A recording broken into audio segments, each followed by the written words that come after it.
Hello from Tosh Tires. I've got a VW Tiguan here, Volkswagen Tiguan on a 2008 plate. Just going to show you how to reset the service light. Basically, I'll show you which one it is first. So if I switch the ignition on, you'd see in the middle right there, it says service. Now I'm going to show you how to reset it. So what you got to do is switch the ignition off,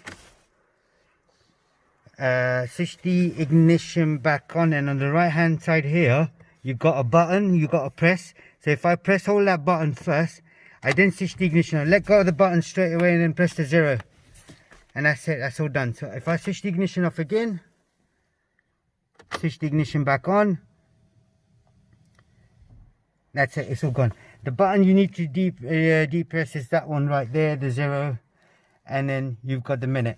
So all you do is switch the ignition off, press and hold that 0 button, switch the ignition on while holding, switch the ignition on, and then let go of the button immediately after switching the ignition on, and then pressing the minute button, and that should reset the service light.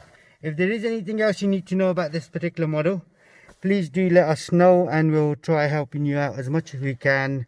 And that's it. Thank you very much. Goodbye.